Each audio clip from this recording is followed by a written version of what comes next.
शाबूस तांदळाच्या पापड्या बनवायच्यात, तर त्यासाठी 4 किलो शाबूस तांदूळ घेतलेले. शाबूस तांदूळ निवडून घेतलेले. तर आता आपल्याला हे शाबूस तांदूळ भिजवायचे. ह्याला रात्रभर भिजून द्यायचे आणि सकाळी 5 किलो बटाटे टाकून मग शाबूस तांदळाच्या पापड्या बनवायच्यात. हे आपले 5 किलो बटाटे घेतलेले आहेत आणि 4 किलो शाबूस तांदूळ. आता हे आपल्याला रात्रभर शाबूस तांदूळ भिजवायचे.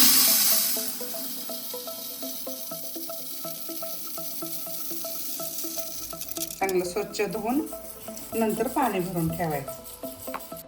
5 किलो बटाटे साल काढून घेतलेले आहेत. आता ते खिसून घ्यायचे आणि नंतर मग धुवून शाबूस तांदळामध्ये टाकायचे.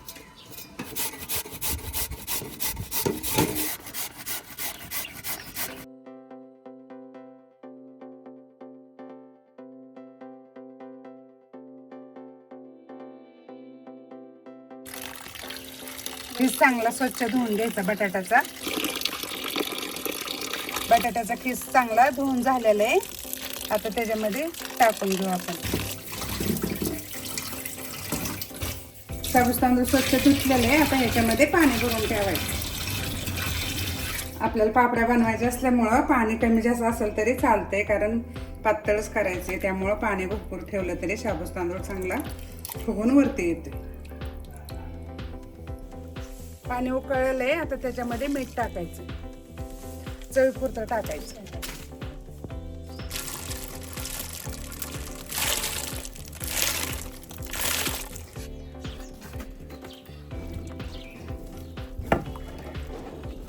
शाबूस तांदूळ टाकलं ना, चांगलं असं हलवत राहायचं, म्हणजे खाली चिटकत नाही, नाहीतर ते पातेल्याला चिटकून बसतं. उकळी आली की बटाटा टाकायचा.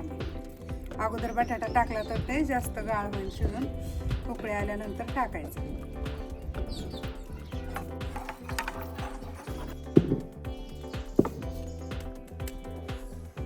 शाबूस तांदळाला उकळी आलेली आहे. आता ह्याच्यामध्ये बटाटा टाकून घेऊ. मस्त घट्ट पण झालेले. बटाटा टाकून घ्यायचे.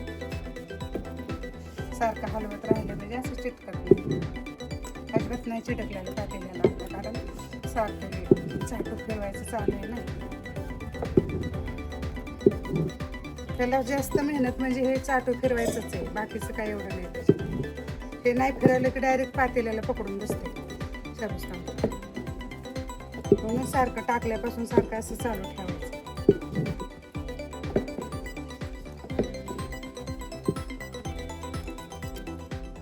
बघा आपलं शाबूस तांदूळ कसं दिसतंय. आता चांगला कलर बदललाय.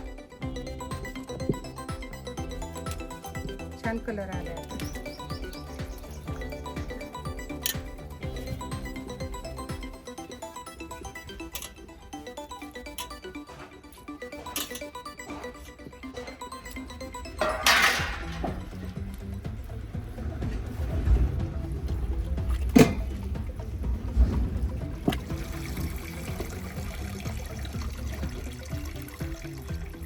असं चांगलं खिस टाकून असं हलवून घ्यायचं चांगलं.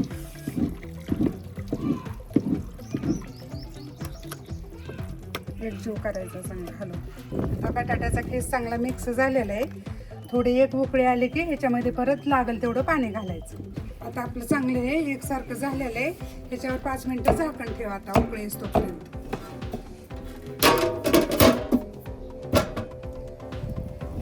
त्याला 5 मिनिटं झालेले आहेत. त्याचं झाकण काढून बघू आपण.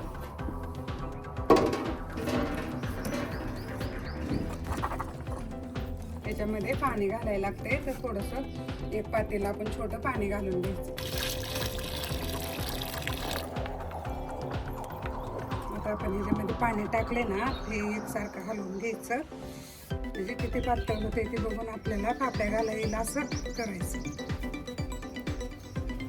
आपली पापडी चमच्याने टाकली की पसरले पाहिजे. आता हे चांगलं शिजलेलं आहे. आता आपण पापड्या घालायला सुरुवात करू. एकदम मस्त झालेलं आहे शिजून. मी मापात झालेलं आहे बरोबर. पापडी टाकली की पसरता येईल. मस्त शिजलेलं आहे बरं का. ह्याच्यात पांढरा झाला शिजून. शाबूस तांदळाच्या पापड्या म्हणजे हलवायची मेहनत जास्त घ्यावी लागते.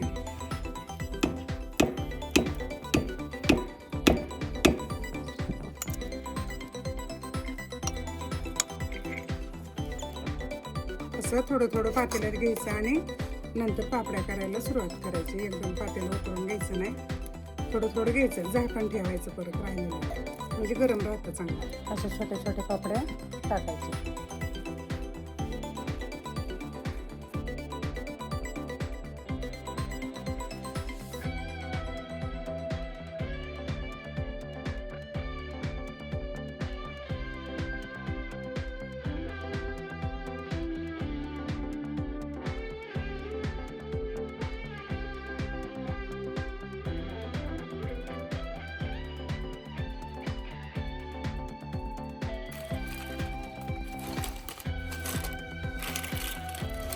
आपल्या शाबूस तांदळाच्या पापड्या पूर्ण वाळून कडक झालेले आहेत,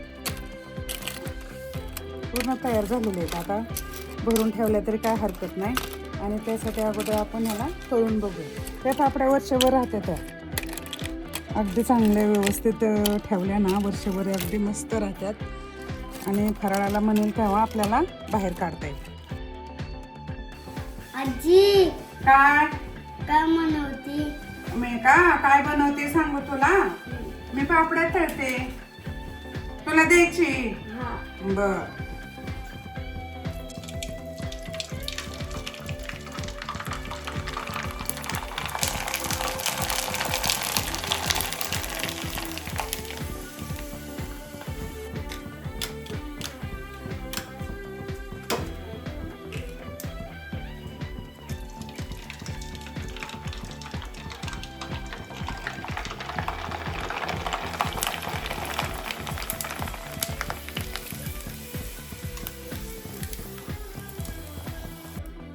तुम्ही बघू शकता आपले पापडे कसे फुलते. ती फोड पण चांगले मोठे मोठे आलेले आहेत आणि बटाटा एकदम असा पांढरा शुभ्र ह्याच्यामध्ये दिसतोय आणि तिप्पट चांगले पापडे फुललेले आहे आपले. हे बिगर तळलेले पहा आणि हे पण पहा, पापडे एकदम छान फुललेले आहेत, पांढऱ्या शुभ्र पण होत्या.